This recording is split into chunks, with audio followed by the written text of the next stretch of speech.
Olá, gigantes! Muito bom dia, muito boa tarde, muito boa noite, independente do horário que você acessa o nosso canal para mais uma Academia de Gigantes, gravado diretamente dos estúdios da InStore, a pioneira em rádio indoor no Brasil. Então, olha, você pode conhecer o trabalho da InStore, é um estúdio maravilhoso, eles têm trabalhos maravilhosos, você pode acessar através do GC que está aparecendo aqui embaixo e conhecer um pouco mais desse trabalho maravilhoso. InStore, cada vez mais on, sempre in. E ao meu lado, a minha amiga Paula Azar. Tudo bem, Paulinha? Tudo bom, Pedro? Tudo ótimo. Nesse estúdio maravilhoso hoje. Agora estamos começando numa nova casa, Sim. mais uma etapa do Academia de Gigantes, que cresce semanalmente graças a você que assiste a gente, que acessa o nosso canal, que assina, que se inscreve no nosso canal e não lhe custa nada, né, Paula? E que tem os Gigantes do Ano aí, você tem que se ligar nesse prêmio, hein? Olha, não perca a oportunidade de participar do Prêmio Gigantes do Ano, um prêmio que vai acontecer em Portugal em junho de 2025, e é você acessando www.academiadegigantes.com.br, você vai saber um pouquinho mais sobre esse prêmio e você pode se inscrever e quem sabe a sua história de sucesso não é reconhecida entre as personalidades dos países de língua portuguesa. Se você é grande, você pode ser gigante, vem com a gente.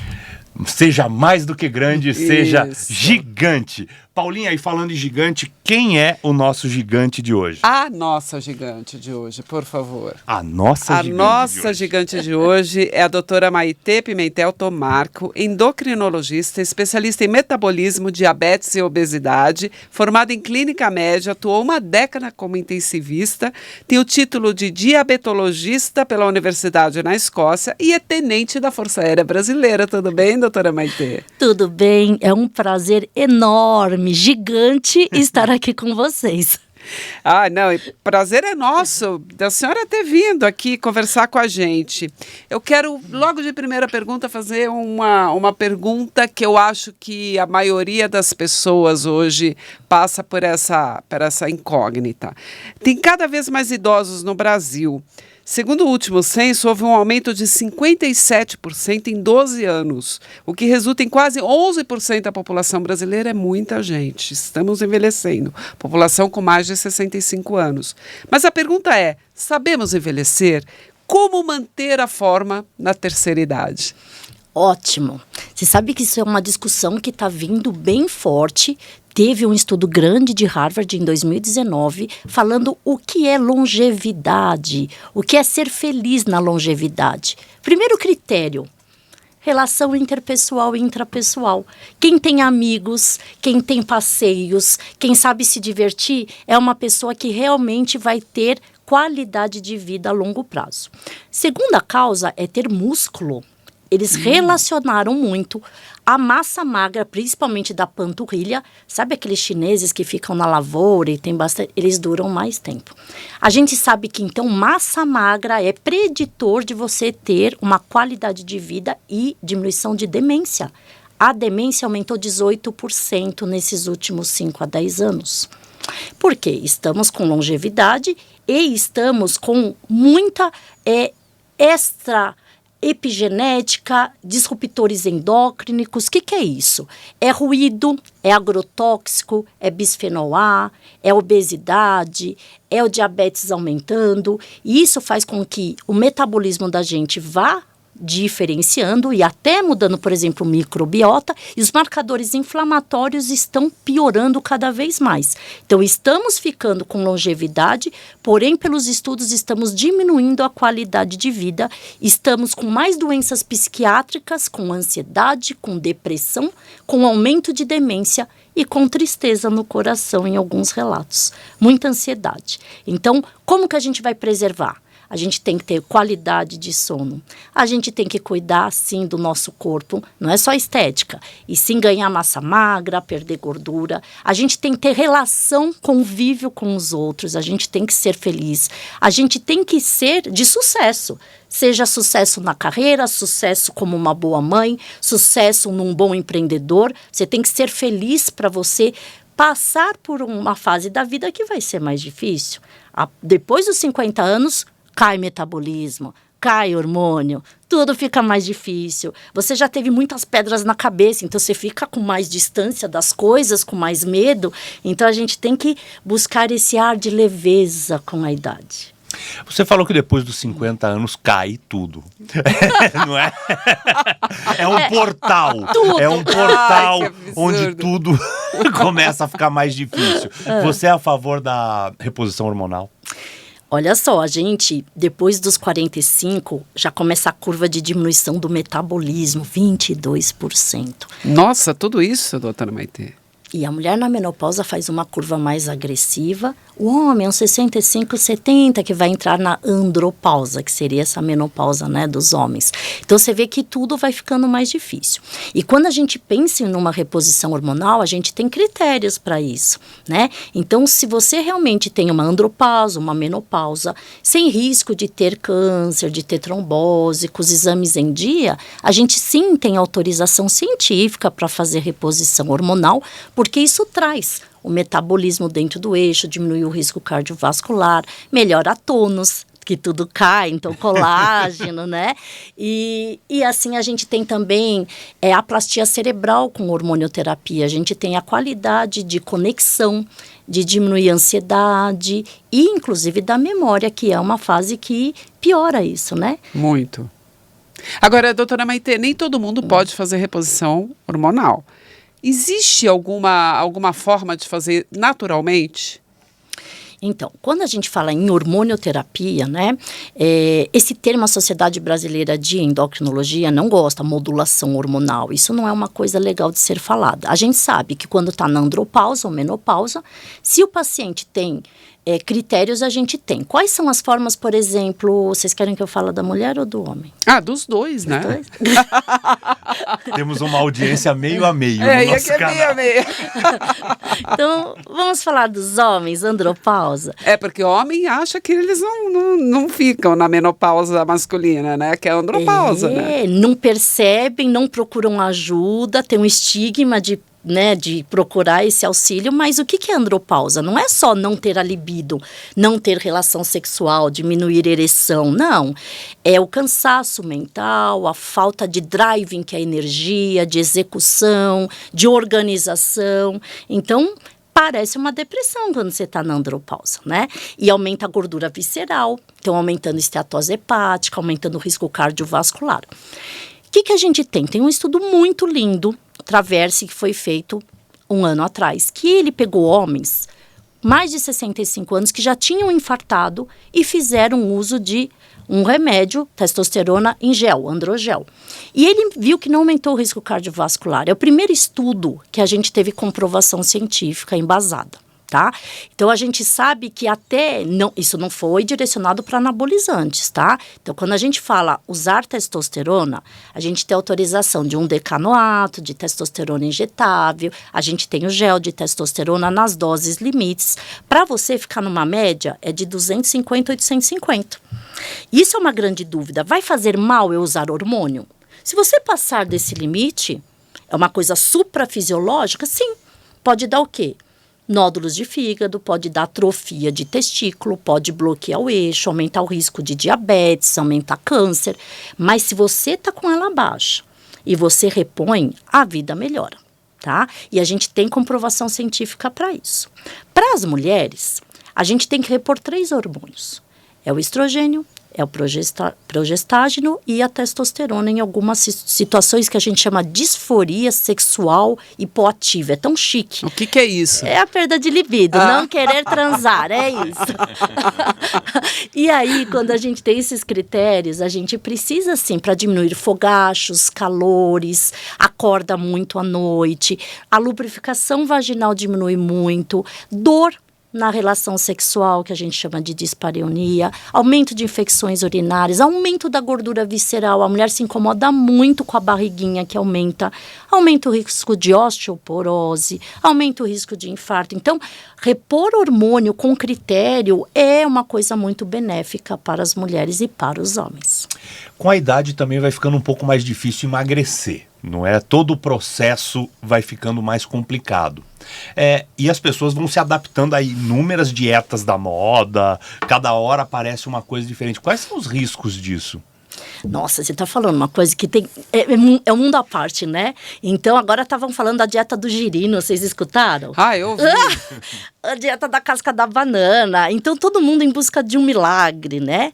Mas vamos falar de obesidade. Obesidade, 60% é genético. Nós temos mais de 400 genes envolvidos. Então, eu falo que já fui militar, sou reformada, mas sempre a ideia de militar 9 anos na minha cabeça.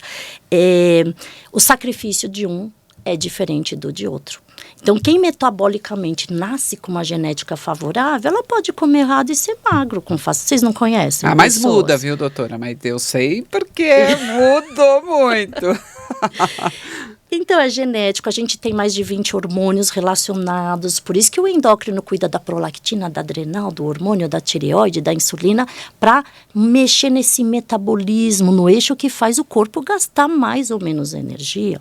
A gente tem a microbiota interferindo na obesidade, então os estudos de regular essas bactérias do intestino é muito forte. Qualidade de sono interfere 10 a 20%.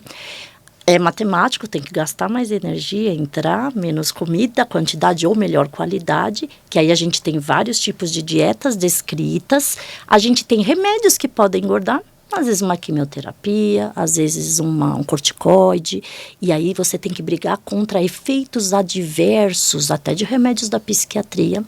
E eu falo, a psiquiatria e endócrino está muito junto. Tanto é que não é que o psiquiatra corta a cabeça, trata em cima e o endócrino trata embaixo. Os distúrbios de transtorno alimentar todos temos. Então, às vezes, a gente está comendo por fome hedônica. Eu posso, eu mereço, só hoje, só um pouquinho. Meu dia foi muito atarefado, briguei com não sei quem. Aí pega um chocolate. A gente pode estar hiperfágico, comer em excesso todas as refeições. A gente pode estar desenvolvendo uma compulsão alimentar, que é trabalho o dia inteiro, depois come um excesso desregulado, sente culpa, sente vergonha, e isso pode se repetir algumas vezes. A gente tem síndrome do comer noturno, a pessoa acorda de noite para comer, e aí tem os extremos da bulimia, da anorexia, a vigorexia, que é a cultura pelo corpo musculoso em excesso. Vocês veem que tratar o excesso de gordura no corpo nem sempre é só a dieta e o exercício. A gente tem aí uma modulação muito mais complexa. É uma orquestra, é o equilíbrio do nosso corpo como um todo. Agora, dessas dietas na moda, quais são os riscos das dietas que realmente a pessoa não pode entrar nessa dieta porque ela pode se dar mal? Agora, questão de dieta, você vê, são vários critérios. E o que as pessoas têm que tomar muito cuidado? As dietas restritivas, elas têm que ser acompanhadas. Porque imagine você diminuir uma quantidade muito alta de micronutrientes, de macronutrientes, numa pessoa que já pode desencadear alguma doença. A gente, por exemplo, dietas muito restritivas, elas podem piorar a esteatose hepática. Vocês falam, nossa, mas como isso? O que seria muito restritivo? Por exemplo, esses jejuns que são mais de 24 horas. Intermitentes. Né? Então, o jejum intermitente, ele tem que ser muito bem acompanhado. O 16/8 de 24 horas. Pacientes que já têm alguma tendência de anemia ou de déficit de vitaminas. Quando você restringe muito, você o quê? Acaba tendo má absorção, aumento de doenças autoimunes, queda de cabelo, perda de memória. Quando a gente tem agora essas dietas da moda, coloca isso no lugar daquilo, come a casca da banana, ingere essa fórmula mágica que tem na internet. A gente nem sempre sabe o que está comprando, então a gente tem que tomar muito cuidado e fazer com critério, com exames, ver os hormônios e fazer uma coisa que a gente pode até fazer uma coisa mais agressiva para dar uma motivação, mas o certo é um equilíbrio. É a quantidade de proteína, de gordura, de vitaminas no dia a dia da gente, né? Até com a idade, com a menopausa, a gente tem que pensar muito mais em preservar músculo. Isso a gente chama na medicina não ter sarcopenia, porque a perda de massa magra, ela perde o metabolismo. Então, às vezes você está fazendo dieta e diminuiu a quantidade de proteína. Você perde no primeiro ou segundo mês. Depois, você vai desacelerar mais de 30% o metabolismo. Então, parece que é uma mágica imediata, mas isso você está piorando cada vez mais a longo prazo o teu metabolismo. E por que as pessoas acreditam nesses milagres, vamos dizer assim? Porque a pessoa ela não vai estudar a fundo, né? Ela ouviu falar de uma vizinha que fez a dieta da casca de banana, ou ele leu uma notícia de que jejum intermitente é ótimo, e ele começa a fazer sem saber o porquê que está fazendo. Por que é só a busca do resultado? A nossa autoimagem é o primeiro ponto da nossa autoestima, né? Então, quando as pessoas não estão equilibradas emocionalmente, um fato é a autoimagem. E em busca de uma autoimagem, a gente sabe que a gente quer resultado rápido. Então, é muito legal chegar alguém que fala, gente, eu tomei isso e perdi 10 quilos no mês. A pessoa se empolga com resultados rápidos, com facilidade.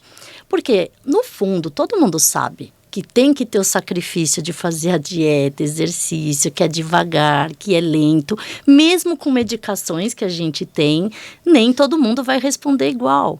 Então, quando chega alguém, a gente tem um milagre, uma fórmula mágica que vai te trazer um benefício rápido, sem sacrifício, é onde você pega a maioria das pessoas. O sem sacrifício é onde pega. Agora, doutora, e essas injeções, né? Que agora virou também, eu não vou falar o nome do medicamento, se a senhora quiser falar, a senhora fala. Todo mundo pode tomar, virou uma coisa corriqueira, quais são os riscos, né? Para a pessoa, se ela não tomar direito, enfim, por favor. Ótimo. Então, a gente tem alguns remédios, né, on-label e off-label para o tratamento de obesidade. E esses injetáveis que liraglutida, semaglutida e agora tirzepatida, que foi liberado, a gente só está conseguindo ainda importar. Para vocês verem em termos científicos, a lira, ela perde em torno de 7 a 14% do peso. A sema de 14 a 17% do peso. A sema de 2,4, que acabou de chegar no Brasil agora, 2,4, chega a 17 a 20% a menos do peso.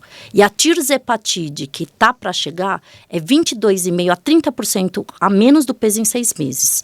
Isso não é uma coisa que empolga? Sim. E como a gente sabe que metabolismo é uma coisa difícil, não é só dieta e exercício, eles diminuem a resistência insulínica. Então, eles dão saciedade e eles, muitas vezes, para quem tem a gordura do fígado, a esteatose hepática, eles têm um benefício muito grande, inclusive em estudos científicos, de diminuir em 20% o risco de infartar. Porém, não é tomar assim, comprar sozinho a caneta e injetar. Esse é o medo de nós médicos, de uma coisa que seria boa, você se transformar numa coisa ruim. E o uso indevido, com doses erradas, ele traz na mídia a queimar uma molécula que talvez é brilhante para alguns, não para todos. Então, quando a gente toma um remédio desse, a gente precisa avaliar o pâncreas da pessoa, o fígado da pessoa, se realmente ela tem resistência insulínica, se ela tem alguma contraindicação gastrointestinal. Por exemplo, quem tem pedra na vesícula não é indicado, porque aí você pode ter uma expressão aqui da vesícula e dar uma colecistite aguda. Então, tudo na medicina, até de pirona, se você for ler a bula, pode dar plasia de medula. Então, nem 8 nem 80. São moléculas incríveis.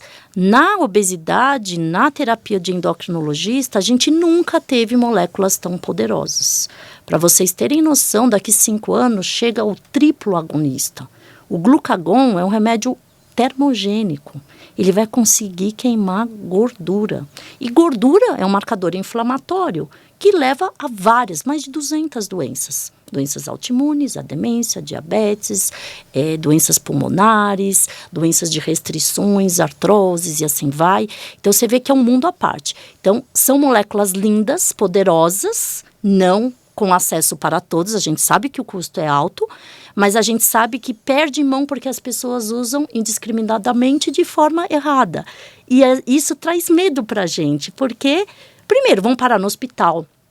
É pancreatite que acontece, é desidratação. Por quê? Porque não sabe fazer a titulação, coloca a dose maior. Eu tive um paciente que, tipo, tinha o casamento da filha. Ixi. Aí colocou 3 vezes na semana em dose alta para ficar bem magra. Que loucura. Isso acontece. Isso não dá um reboot depois? Por exemplo, você para de tomar o medicamento, as injeções, depois não volta a engordar tudo de novo? Então, as anfetaminas que foram retiradas, Femproporex, anfepramona, Manzindol, elas davam um rebote. Quer dizer o quê? No cérebro, elas aumentavam o centro da fome. A gente tem dentro do cérebro várias vias que são... Vários aliens, né? Que é sistema de orexígeno e anorexígeno, da fome e não tirar a fome. E aí, eles mexiam num centro occipital que você dava rebote. Essas canetas, elas não têm esse princípio. Elas são peptídeos do intestino, que mexem com o nosso grau de saciedade, de sentir o estômago cheio ou vazio. E mexem em receptores no sangue, no corpo, nos órgãos de insulina, diminuindo a sujeira. Então, esse medo desses análogos darem rebote não existe. O que existe a gente tem uma genética e um modus operandi e uma vida.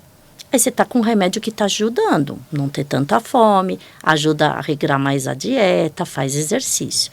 Aí você tira a medicação e volta tudo esculhambado de volta, é óbvio que vai voltar a engordar. Então, a obesidade é uma doença crônica e a gente sabe que tem que ser tratada. Às vezes por muito tempo, não necessariamente com remédio. Mas a tendência do corpo não é cair o metabolismo? A tendência da nossa vida é engordar. De todos. Então, a luta contra a obesidade, ela vai aumentando com o passar da idade. Então, se você tira o remédio, regula o exercício, aumenta a massa magra em 30%, regula a dieta, usa coisas naturais para manter o peso, você consegue se manter. Quais são os alimentos que inflamam a gente? Aí a gente tem até uma dieta que chama Food Maps. É uma dieta que é para desinflamar, porque hoje em dia se fala muito de lipedema, que é aqueles inchaços, né, de perna parecendo celulite, com inflamação, com inchaço no tornozelo. São os alimentos mais à base de leite, de glúten, cebola. Cebola tem componentes que são inflamatórios. Alho a gente tira nesse tipo de dieta. E principalmente embutidos. Embutido, gente, o que inflama, o que é tóxico pra gente. E coisas que são o quê? Compradas em saquinho, né? Tudo que a gente, na verdade, é sábio Deus. Tudo que a gente compra na feira, fruta, legumes, as proteínas, as coisas saudáveis, que a dieta do Mediterrâneo, ela ganha em longevidade, em qualidade de vida e numa saúde muito melhor. Porque leite é uma coisa que todo mundo fala, então todo mundo é contra leite? A gente até 2 anos de idade produz lactase no intestino. Isso é por quê? Porque a gente é o aleitamento materno. E depois vai introduzindo. Com a idade, a gente deixa de produzir, todo ser humano, não é um ou outro. Então, se você ainda restringe, você vai produzindo cada vez menos. Então, é um produto que vai ter um pouco mais de intolerância. O glúten, ele está muito relacionado à disbiose intestinal, que é a inflamação do intestino. Porque é como se a gente produzisse antígeno, que são anticorpos que a gente quer destruir a molécula. Não é uma molécula que é muito bem triturada para alguns pacientes. Então, você tem aquele inchaço, gases, refluxo, muitas vezes o intestino fica, todo inflamado e você não absorve vitaminas. Então, depende. Hoje, nós temos testes genéticos, que não são tão caros, que você avalia 222 alimentos que te dão intolerância alimentar. Nossa, 222. Meu Deus. Pelo sangue. Eu sei, se o pistache te faz mal. Eu tinha uma paciente que ela tinha colite. Ela tinha diarreia. E a gente tirava leite, tirava glúten, tirava isso, tirava aquilo. Fez o teste. Era o alho. Ela sério? passou a vida inteira tentando descobrir porque ela ia 3 vezes ao dia ao banheiro, porque muitas coisas ela comia e passava mal. E você vê que interessante, a medicina evoluiu. A gente não tinha esses testes. A gente até um tempo atrás não tinha tanta gente intolerante à lactose, nem com problema de glúten, né? Isso virou moda ou é porque a gente não tinha essa informação? Na verdade, as pessoas já tinham isso e a gente não sabia. As duas coisas. Primeiro que a gente realmente hoje tem testes, as pessoas procuram ajuda. Toda essa mídia, ela levou avanço de informações médicas para a população. E quanto mais a gente come embutidos, produtos ultraprocessados, processados, a gente entrou mais em contato com essas moléculas. E essas moléculas, não só o glúten, foram inflamando e foram mudando a nossa microbiota. Então, olha que interessante, a epigenética mudou a expressão genética das nossas bactérias. Como a gente mudou a microbiota, agora tem coisas que inflamam mais. Tanto é que vocês sabem, vai para o Egito, toma cuidado com a água porque dá mais diarreia. Já não escutaram falar disso? Índia, né? Egito, né? Índia. Porque a microbiota dessa população é diferente. A gente hoje pode mandar para o banco de fezes, que está na Inglaterra. É um exame que custa uns R$3.000, mais ou menos. Eles avaliam toda a tua microbiota intestinal, o nome dos bichinhos. Bacteroidetes, firmicutes, tem um monte de bichinho. E eles avaliam quais são os lactobacilos específicos, individualizados, para você mudar a tua microbiota por uns 3, 6 meses. E aí você melhora todo esse equilíbrio. Então, olha como a gente foi comendo errado ao longo da vida. E aí a gente foi mudando a microbiota de todo mundo. E a microbiota agora ela é muito mais resistente e inflamada do que antes. Agora, doutora Maitê, o açúcar é o grande vilão mesmo? A gente odeia açúcar, né? Endócrino odeia arroz branco, suco de laranja, suco de uva e açúcar. É a lista negra. Um copo de suco de laranja tem 18 saquinhos de açúcar. Copo de suco de uva tem 23 saquinhos. Sério? E é uma coisa que, tipo, açúcar é ruim. É ruim e é pior do que a frutose, que também é açúcar. Mas às vezes a gente acha que a fruta é do bem, não faz mal. Ela tem vitamina, mas também é um açúcar. O açúcar, ele desencadeia a resistência insulínica. A resistência insulínica é o marcador inflamatório de tudo no corpo. Então, insulina alta nos vasos entope, aterosclerose, dá infarto, dá derrame. Açúcar alto no cérebro aumenta a resistência insulínica, que a gente chama de Alzheimer, que é o diabetes tipo 3. Uau. Diabetes tipo 3 hoje é a classificação do Alzheimer. Insulina alta no pâncreas faz ele desgastar. Tendência de virar pré-diabético e diabético.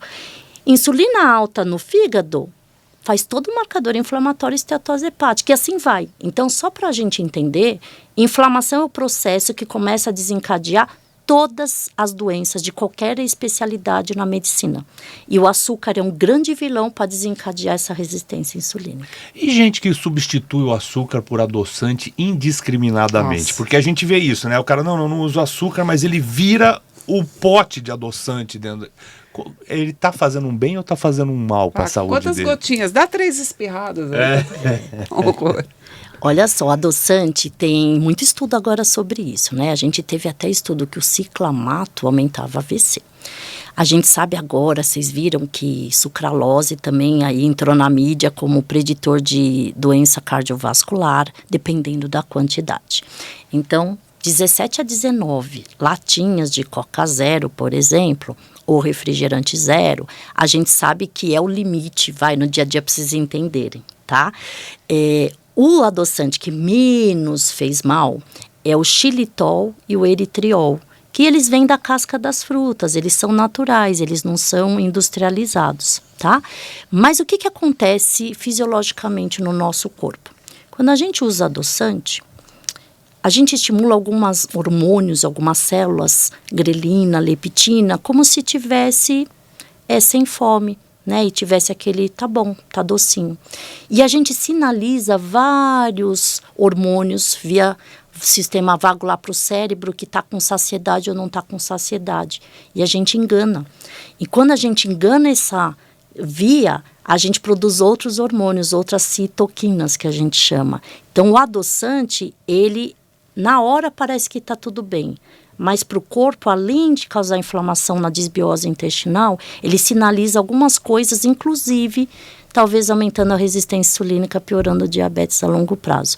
Então, quanto menos adoçante a gente usar, quanto menos industrializado a gente usar, seria o mais saudável. É tentar se acostumar mesmo a tomar o café sem nada, a tomar os sucos, de preferência de limão, maracujá, frutas vermelhas. É o que eu falei, foge desses com cheio de açúcar. E a gente tentar o hábito de fugir do açúcar refinado. E como que a gente faz para viver sem açúcar? sem chocolate? Como é que você faz para eliminar isso da sua vida? Tem gente que é chocolatra, não é que eles falam? Sim, porque o chocolate tem serotonina. Tem o triptofano que vira serotonina, que no cérebro dá... Ai, que delícia, o mundo é colorido, eu sou amado, a vida é feliz. Não, e tem gente que fala, faz exercício que passa... Não, dá mais vontade de comer. Então, geralmente, quem está com uma necessidade de doce são pessoas que estão faltando serotonina, que é o hormônio da paixão, do bem-estar, do prazer. Então, focar para outras coisas, sol, outras atividades na vida é onde a gente recompensa a serotonina. Outro fator, quando a gente está com desejos hedônicos, que seria o doce, tem gente que é o pão de queijo, tem gente que é o queijo. A gente, quanto mais proteína tiver, a gente vai diminuir a vontade emocional. Então, deu saciedade, diminuiu o desejo emocional, que foi a memória afetiva positiva que você fez durante a vida.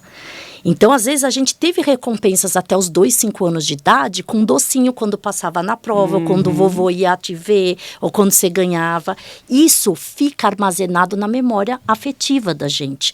Então, quando você come mais proteína, você fica 5 horas sem vontade dos desejos emocionais. Então, respondendo, depois de um grande círculo, para diminuir a vontade de doce, aumentando a carga de proteína, você aumenta a saciedade e diminui o desejo emocional. Boa essa, hein? Agora, doutora Maitê, segundo a Sociedade Brasileira de Diabetes, existem no Brasil 20 milhões de pessoas com diabetes. Somos o 6º país no ranking mundial, olha isso, gente, é muita coisa, né? E uma a cada 3 pessoas nem sabem que tem a doença. Quais os sintomas? Como as pessoas podem se prevenir? O que elas podem fazer para melhorar, para não seguir em caminho a ter um problema de uma pré-diabetes? O quanto é uma pré-diabetes? Mudou essa pontuação da pré-diabetes para diabetes? Mudou, olha, isso é uma coisa que a gente está lutando muito esse ano. Então, eu faço parte da Sociedade Brasileira de Diabetes, da gestão 2024-25 sobre pré-diabetes e diabetes. O que está acontecendo? Como está alarmante o número, né? Por causa de hábitos de vida, por causa da obesidade, por causa de disruptores endócrinos, por causa desse consumo de embutidos e de açúcar, a gente sabe que a gente está deixando de pegar precocemente essa doença.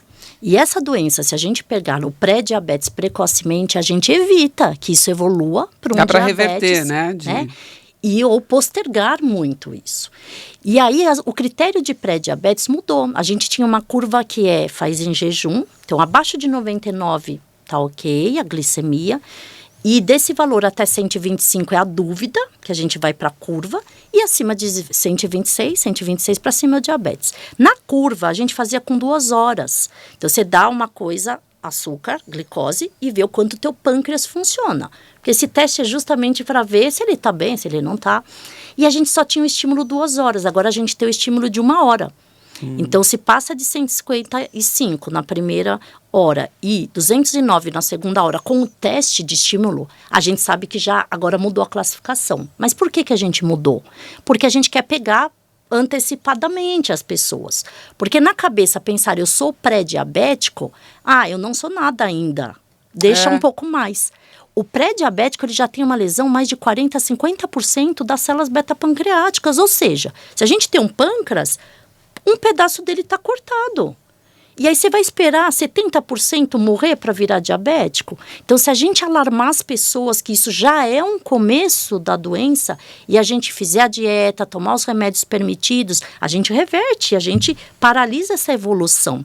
Porque o diabetes, ele traz o quê? Doenças que a gente sabe que quando estão nos estágios finais são muito difíceis de conviver. Diálise. você ter um AVC, você ter um infarto, uma amputação de membros. É uma coisa que acontece para pacientes que não se cuidaram. Então, quanto mais a gente pegar precocemente, a gente consegue tratar essa doença. E, por exemplo, Faustão fez uma cirurgia, não sei se foi de redução, alguma coisa assim, que curou a diabetes. Você é a favor, é contra isso? Como que é visto isso? Tá. A diabetes, ela não é só uma doença do pâncreas. Então, tem um médico que é o Defrons, ele fez o octeto de Defrons. Ele mostrou 8 locais da fisiopatologia do aumento de glicose no sangue. Então, por exemplo, o rim, ele recapta 30% do açúcar da gente.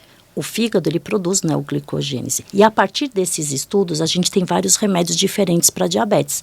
Por exemplo, a gente tem o SGLT2, que puxa pela urina 20 saquinhos de açúcar. A gente perde 7 taças de vinho pela urina. Olha que remédio interessantíssimo e melhora a função renal. Então, quando a gente fala em diabetes, primeiro, a gente sabe que não é só o pâncreas, a gente sabe que são todos esses mecanismos de ação. E aí, o que você me perguntou de... O Faustão fez uma cirurgia de redução de Boa. estômago, alguma coisa assim, que refletiu na diabetes dele. E aí, o que acontece? Se você está acima do peso, vocês veem que aumenta a glicose. Sim, lógico. Porque a célula de gordura produz mais marcadores porque come mais. Então, se você perde peso, independente de fazer uma bariátrica, você não diminui o diabetes? Diminui. Mas é uma cura do diabetes? Não. Então, isso vai voltar a longo prazo? Sim. E aí, isso foi documentado. Então, começaram a ver que quem fazia bariátrica diminuía a diabetes. Justo, verdade.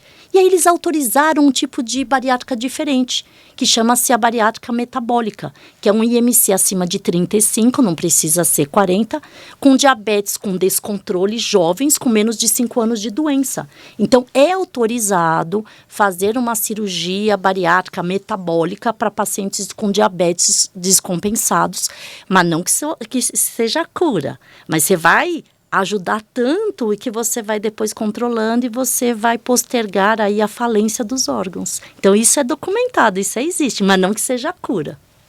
Existe obeso 100% saudável? Porque tem isso, né? Não é porque a gente escuta, fala assim, não, eu estou acima do peso, mas eu estou 100% saudável. E às vezes o cara é bem acima do peso. Não, porque antigamente ser magro era sinal de doente. Porque eu sempre fui muito magra, agora que eu ganhei peso, mas eu sempre fui muito, mas muito magra. E eu lembro que todo mundo falava, coitada, doentinha. Então, minha mãe dava vitamina quando era pequeno, tomava calcigenol, tomava aquele óleo de fígado de bacalhau, coisa horrorosa. Tomava 500 remédios. Minhas 2 irmãs, não. Elas tinham peso, até um sobrepeso. Mas eu era magrinha, era doentinha da família. Reverteu isso, né? Reverteu. E assim, tem muito essa história da gordofobia, né? Então, você está sendo contra, eu sou acima do peso e sou feliz.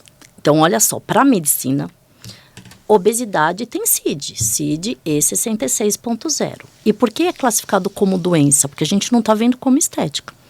Então, apesar de você, com obesidade, fazer um exame e não ter glicose alta, não ter um colesterol alto e a ureia e creatinina tá boa, isso não quer dizer que você está saudável. Por quê? A obesidade, na célula de adipócito, ela produz marcadores inflamatórios. E esses marcadores inflamatórios, eles estão obstruindo vasos, eles estão diminuindo o tempo de vida dos órgãos, que chama apoptose celular. Então, toda pessoa com obesidade, ela está inflamada, ela está doente? Sim. Não necessariamente você vai ter essas alterações mais básicas, que é o diabetes, o colesterol alto, a hipertensão. Nem todos têm. A gente sabe que quando tem a hereditariedade com obesidade, isso sim avança. Mas isso que, eu estou acima do peso e sou saudável, não existe. Agora, bom, e é isso mesmo que eu acho que a gente tem que começar a colocar na cabeça que temos que ser saudáveis, né? A gente estava falando das intolerâncias alimentares. Tem pessoas que têm tanta intolerância que ela se coloca tão intolerante a glúten, a lactose, que às vezes você vai fazer um jantar em casa, você não sabe nem o que você vai servir para a pessoa, né? Porque tudo ela é intolerante. Existem alguns remédios hoje que as pessoas conseguem controlar, né, doutora? Mas também não virou também uma coisa tão, assim, tipo, qualquer pessoa, eu passei mal é porque eu sou intolerante a esse tipo de alimento, sem fazer nenhum tipo de exame, né? Justo, Virou isso é muito verdade. Isso até tem um nome na medicina, ortorexia. São pessoas com culto por alimentos totalmente saudáveis e nem sempre tem a doença. Isso é um distúrbio alimentar. Tá? Então, eu passei mal com isso, nem sempre é aquilo, e aí tira de tudo, faz um drama, restringe tudo. Não come nada de proteína, come... né? Gente, Nada de proteína. Aí você está prejudicando por outro lado, né? Então, não é todo mundo que tem doença celíaca, é uma porcentagem de 1 a 3% da população, gente. Então, existe intolerância ao glúten não celíaca? Existe, mas a gente sabe compensar. Então, não é restringir totalmente, é a gente saber a quantidade e a associação. E às vezes fica chato até conviver com uma pessoa dessa, porque ela não pode nada, ela não quer nada, e ela começa a ter restrições e medos. E por isso que esse medo em excesso tem até um nome na medicina, que a gente falou agora. Desculpa, Pedro. Agora, o vegetariano que não come nada de proteína ou que só agora virou uma dieta de só comer carne também. Tá. Quais são os perigos?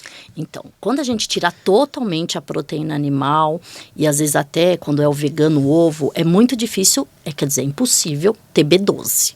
A B12 é uma vitamina de neuroplastia cerebral, de neurônios e de massa magra. Então, você tem que repor. Então, você quer ser vegetariano, mas você saiba que você tem que repor vitaminas. Senão, aí você vai ter uma deficiência de micronutrientes que você vai ter o quê? Envelhecimento precoce das células. E você vai ter sinais de abertura para doenças, inclusive câncer. E inclusive demência, porque B12 baixa, dá até ataxia de marcha, a pessoa não anda direito, perde cognição e aumenta a demência. Então, olha que interessante. Esses extremos de dietas, eles podem ser feitos, porém com suplementação, com médico, com vitamina junto. Se você quiser fazer isso sozinho, você vai ter uma piora. A gente vê muito no consultório, o vegetariano, como ele vai deixando de comer proteína, ele vai perdendo a massa magra. Perdendo massa magra, o metabolismo cai. E aí, na bioimpedância, vai aumentando a gordura e vai caindo o músculo. A longo prazo, piora muito a síndrome metabólica, o acúmulo de gordura no corpo. Então, por isso que a gente tem suplementos de whey protein, porque a gente hoje em dia tem até whey protein vegano, que não é feito só do leite, a gente tem de colágeno, tem de ervilha, tem de arroz, tem vários tipos do bife protein, para a gente suplementar quem às vezes tem restrições. Mas é básico, Deus fez. A gente tem que ter pelo menos 30% a 40% de proteína, tem que ter 20% a 30% de carboidrato, tem que ter gordura boa, senão as células nem são formadas, precisa ter gordura boa. A gente precisa ter micronutrientes, macronutrientes. É o básico do ser humano. Então a gente pode puxar um pouquinho para cá, um pouquinho para lá, mas nunca restringir totalmente. Você falou de suplementação. O brasileiro também não suplementa sem critério? Porque cada hora surge um suplemento novo que a pessoa compra pela televisão sem entender direito por que está comprando, nem por que está tomando. Chega a tomar 20 comprimidos diferentes de suplemento, de todos os tipos. Qual é o risco disso? Mesmo sendo suplementos naturais, assim, existe um risco ou não? Existe um super risco, olha só. Por exemplo, que foi a mesma pergunta, Paulinha, que você fez, né? De comer muita proteína em excesso. O excesso, vou tomar 10 whey proteins por dia. O excesso, por exemplo, de proteína dá calciúria e insuficiência renal, dá problema renal. Então, a gente tem cálculo. 1 a 1,5 gramas de proteína por quilo por dia, qual fase que tá, tudo cálculo, é matemático. Então, se você fizer à toa, a gente tem problemas com baixa, por exemplo, vitamina, baixa de vitamina D, dá osteoporose, cai cabelo, cai a imunidade. Mas o excesso de vitamina D dá calcificação, dá pedra no rim, aumenta a aterosclerose. Excesso de vitamina A, aditil, sabe, gotinha que dá para criança? O excesso dá cegueira noturna. Excesso de vitamina K dá sangramento. Então, principalmente, vitaminas lipossolúveis, A, D e K, em excesso fazem muito mal. E o zinco?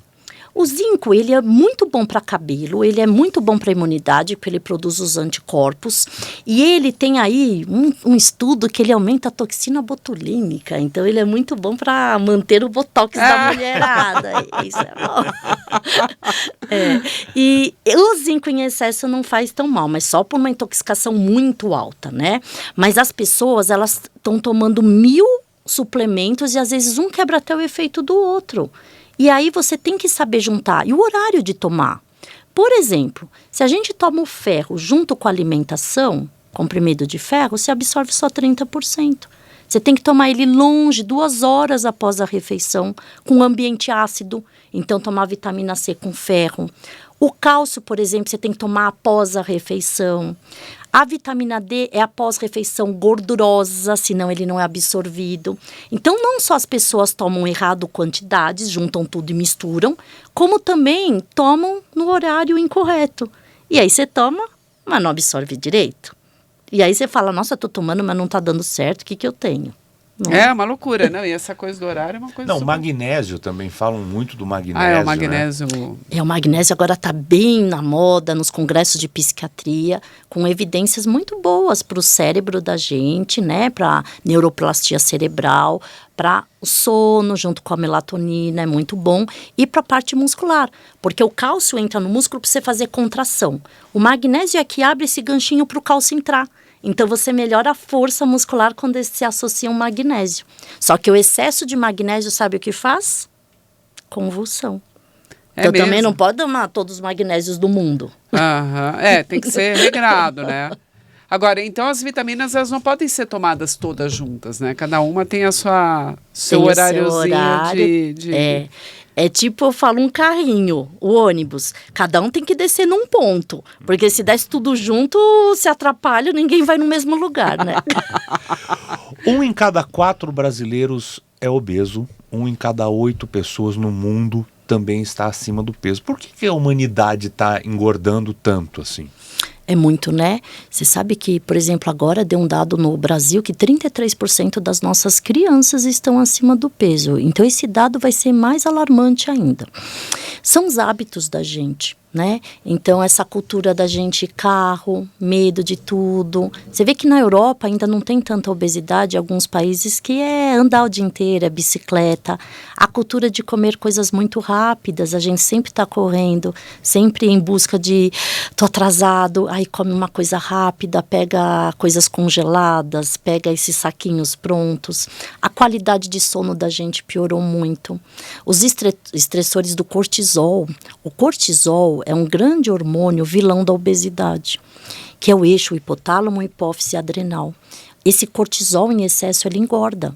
E a gente vive estressado, ansioso, atrasado, irritado.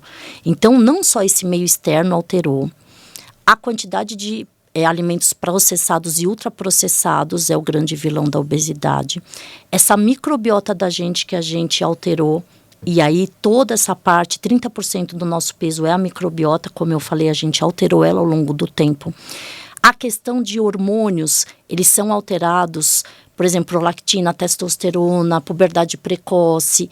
Como a gente foi mudando o modus operandi da gente, a gente mudou a parte de modulação hormonal da gente. E é totalmente isso e em busca da rapidez. A gente quer tudo rápido, pronto, a gente fugiu um pouco da...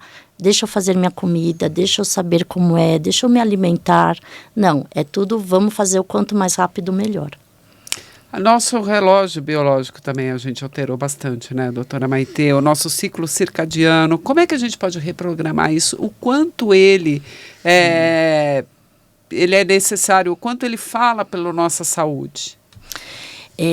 Você sabe que assim, é muito difícil a gente... Por exemplo, tem gente que é notívago, adora a noite, e tem gente que é o vespertino, que às 5 da manhã tá andando de bicicleta. E mudar esse eixo totalmente é um fator genético. Isso a gente foi mudando ao longo do tempo, porque tem que acordar para trabalhar, porque a vida noturna, porque tem uma confusão que a gente faz. Essa alteração do eixo circadiano, a gente altera a histamina, que é o hormônio do despertar, que produz a serotonina. O cortisol em excesso diminui a produção do GH, que o GH a gente produz para crescer na puberdade, mas a gente adulto produz GH.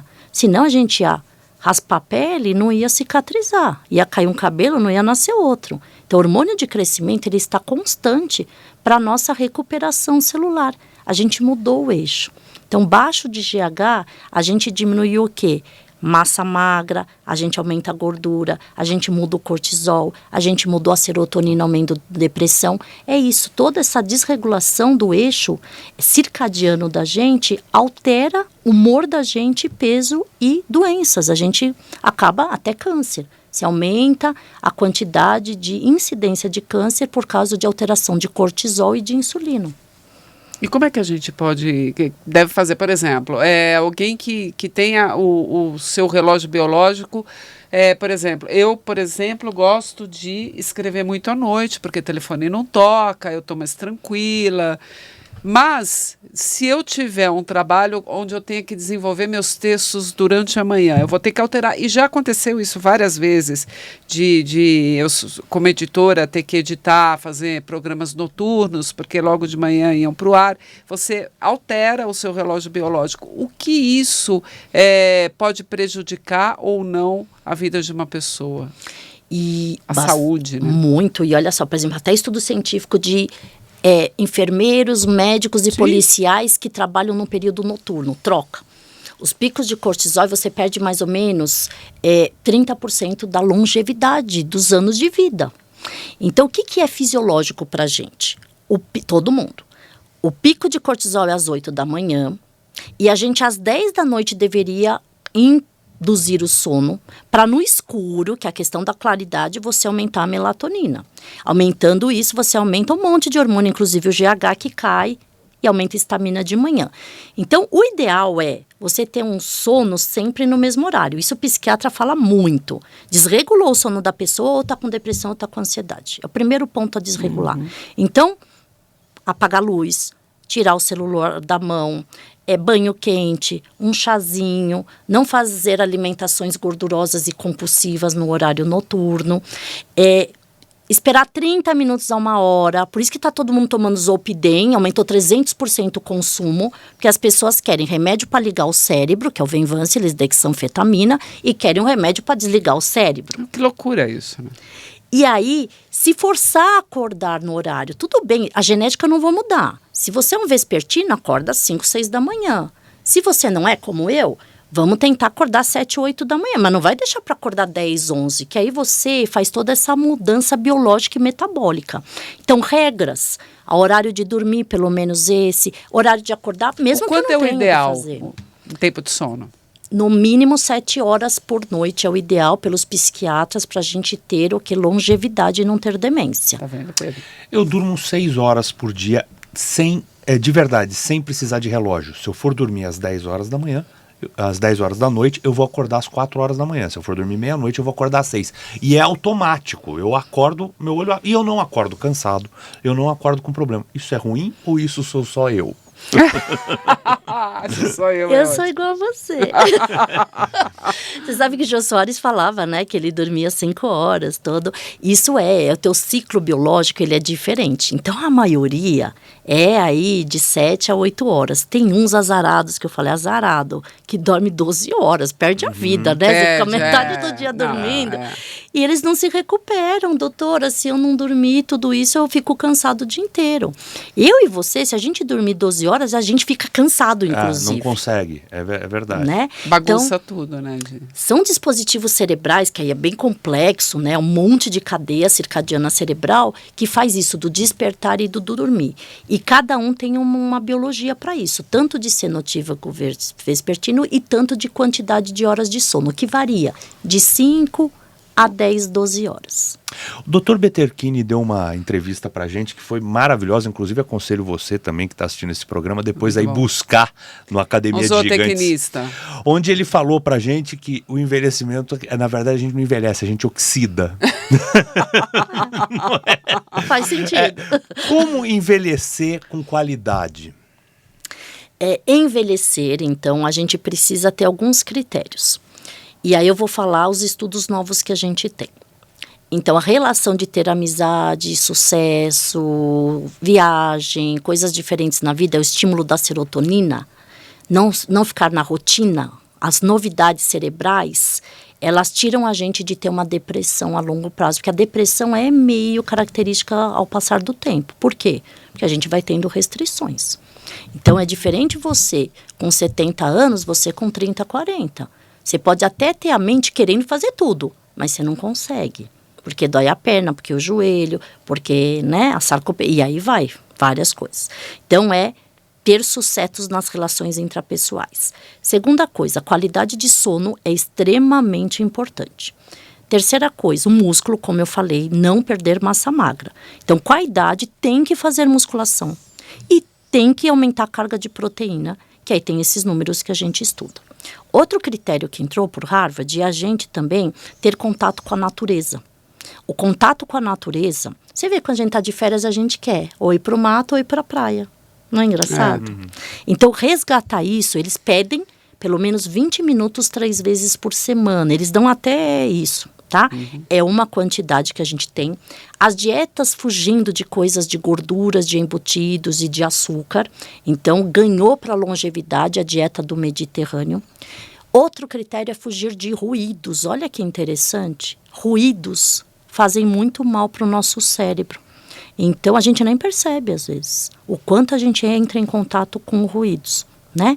E a questão de você equilibrar hormônios, vitaminas e saúde. Então, não é necessariamente estar com tanto de peso, tanto de gordura. É regular o hormônio na menopausa. É fazer uma dieta quando você tem a gordura visceral elevada. É fazer um check-up anual, pelo menos, cardiológico, de vitaminas, de colesterol. Fazer prevenção de doença é onde você consegue modular o negócio para isso não avançar. Então, fazer prevenção também é uma das características mais importantes. Agora, doutora, falar um pouquinho de alimentação. O que pode ajudar na alimentação a não ter tanta depressão, a melhorar a imunidade? O que a alimentação, quais são os alimentos que as pessoas deveriam ter na sua mesa todos os dias? Então, quando a gente fala em imunidade, a gente tem que ter um equilíbrio de micro e macronutrientes.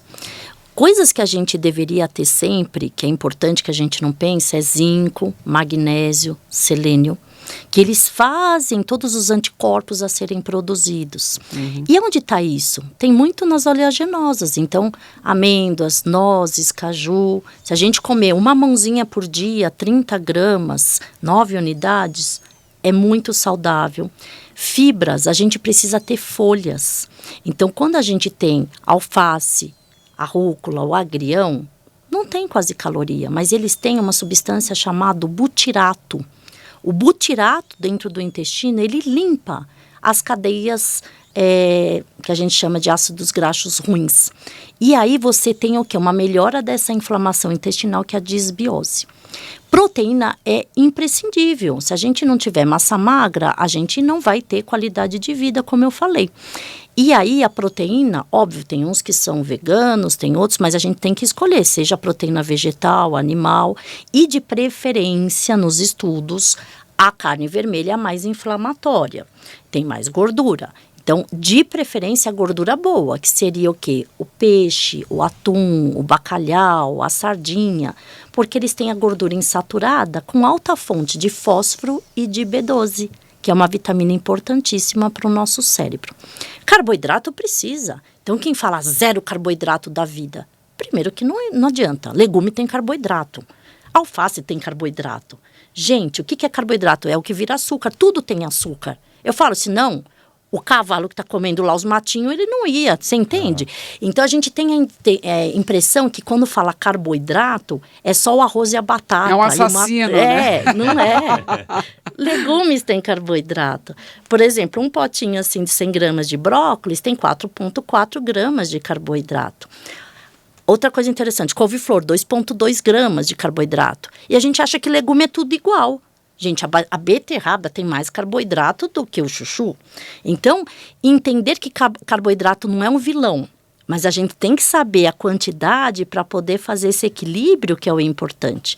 Então, tem que ter gordura boa, tem que ter proteína, tem que ter carboidrato, tem que ter fibra, tem que ter essas oleaginosas e tem que ter um equilíbrio.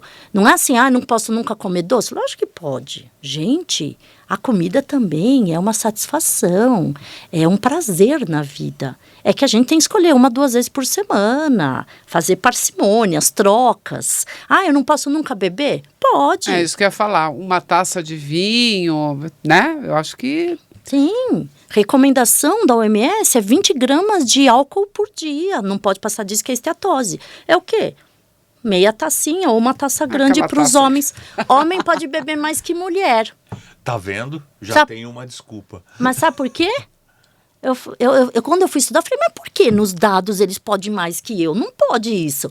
Não, porque o estrogênio é pior quando o álcool vai pro fígado. Então, a mulher, pelo hormônio estrogênio, tem que beber menos. Olha isso. Sacanagem isso, né? Agora, outro dia a senhora fez uma relação de um copo de cerveja com pãozinho, né?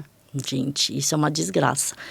Um pãozinho francês são 22 gramas de carboidrato, 30. É igual a uma latinha de cerveja. Então, quando você vai o churrasco com os amigos, toma 18 latinhas de cerveja. São 18 pãezinhos. Aí você fala, quantos pãezinhos você tomou hoje? As pessoas vão procurar o tratamento, eles chegam até o consultório mais pela saúde ou mais pela estética? Interessantíssimo. Hoje em dia é mais pela saúde. Por quê? Porque eu trabalho muito lá no Hospital das Clínicas com síndrome metabólica, que são os pacientes que têm essa gordura visceral, que é o que pode dar o diabetes, o infarto. Então, hoje, eu sou uma médica que não sou essas da medicina do esporte, que é da estética. Eu sou até a chata do negócio, né? A que tem evidência científica, fala dos números. Porque eu criei esse perfil meu de cuidar muito mais da parte de saúde, de abraçar meus pacientes como uma obesidade que não é uma coisa da culpa só dos pacientes, é uma coisa metabólica, tem vários conceitos. Então, ajudar a pegar na mão desse paciente para conseguir ir para frente. Mas a maioria hoje busca a estética. E não só endócrino hoje tem um viés de mudar a composição corporal das pessoas. O que, ao meu ver, tem coisas que estão passando do limite. Tanto da parte de dermatologia, né? Esses procedimentos estéticos em exagero, usar anabolizantes para a pessoa ficar bonita por fora, mas a gente sabe que tem prejuízo. Então, essa busca pela vaidade, pela estética, eu falo, por que a pessoa precisa disso? Quando você mostra só isso, você está buscando pessoas que te reconheçam, que te deem valor por isso. A gente pode ser muito mais que um rosto bonito, que uma barriga sarada. A gente pode ter conteúdo. A gente pode valorizar as coisas boas. A gente pode ajudar, a gente pode deixar conteúdo no mundo para a gente evoluir mentalmente e ter felicidade. E não que isso não seja certo ou errado, mas só isso é uma coisa que eu acho que a nossa geração está buscando muito. E eu vejo no meu dia a dia, sentada no meu consultório, que os pacientes contam os segredos para mim, que as pessoas estão mais infelizes. Poucas pessoas estão plenamente felizes com o que são. De você perguntar, vamos morrer hoje? Ou vamos mudar? O que você muda em você? Poucas pessoas falam, não, eu gosto de ser quem eu sou. Eu só quero continuar. Pode perceber, as pessoas estão em busca demais, elas não reconhecem o que elas têm de bom, o que elas são e o que elas querem ser. Então, esse culto aí de busca por endócrino só pela estética é uma coisa que eu particularmente desvalorizo muito. As redes sociais aderiram muito a isso, né? A ditadura do corpo, né, doutora Maitê? Então, acho que as pessoas... E essa compulsão de ter um corpo bonito de um dia para o outro, né? As operações também para controlar a obesidade viraram mais que é tudo rápido, né? Tipo, é um milagre, né? Vamos fazer cirurgia de tudo para acabar logo com isso. Agora, eu queria só que a senhora falasse, quais são os alimentos que são antioxidantes, os alimentos que podem controlar a ansiedade ou a depressão? Eu lembro que uma vez, se eu não me engano, foi a senhora que falou que a refrigerante, desculpa, Coca-Cola, que o refrigerante ele podia causar um pouco de depressão por por questões de forma, não é isso mesmo? Então, a gente tem antioxidantes bem saudáveis no nosso dia, né? Que são as pimentas, a cúrcuma, o chá verde, as oleaginosas, como eu falei, que a gente pode introduzir no nosso dia a dia. Agora, a coenzima Q10 está bem estudada, então até nos relatos aí em congressos de psiquiatria, para a gente diminuir o estresse oxidativo cerebral, né? Que como é isso, o envelhecimento talvez seja uma oxidação, é isso. É as células perdendo essa função e elas perdendo a apoptose e todo esse estresse oxidativo, que vem inclusive desse estresse do cortisol, está piorando. Então, uma coisa legal para as pessoas que querem tomar coisas naturais é coenzima Q10. É bem relevante até nos estudos de dislipidemia. É lógico, não é para substituir uma estatina por coenzima, né? E qual o alimento que teria? As coenzimas, hoje a gente tem comprimidos para isso, né? Porque, por exemplo, a quantidade, por exemplo, de coenzima que a gente tem numa cúrcuma, você teria que comer muito. Num gengibre, você teria que comer mais de 8 gramas de gengibre. É meio que complicado. Por exemplo, o chá verde, que tem benefício em acelerar o metabolismo antioxidante, a gente teria que tomar 4 litros por dia. E o chá verde não complica o fígado, doutora? Em excesso, sim. Né? E pode dar piora de desequilíbrio, de labirintite, quem toma em excesso também. Então, você vê que, às vezes, essas coisas de formular coisas naturais, elas não são milagre, mas elas conseguem que você atinja uma dose plena da substância. Porque também é enganação. Eu vou uma pimenta na comida? Não, você precisa pelo menos, por exemplo, de 9, 10 pimentas por dia para dar o efeito da capsicina. Aí você não consegue, aí você se engana. Então, sempre trocar os embutidos, isso é importante. O açúcar, a coisa de agrotóxico também, né? Fugir disso, que eu sei que está difícil hoje em dia, né?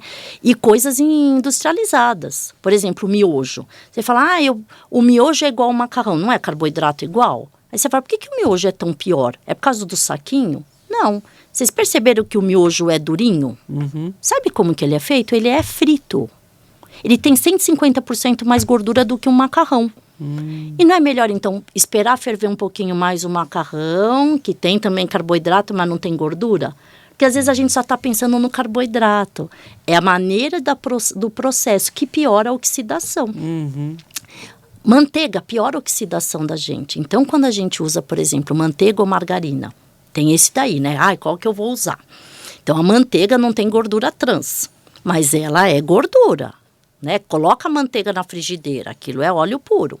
A manteiga depende de qual que a gente tem, mas ela pode ter a gordura trans e ela pode ter um monte de malefício do quê? Dessas gorduras que podem dar câncer no futuro. Então, você vê que tem opções do dia a dia, a Unicamp até fez um estudo.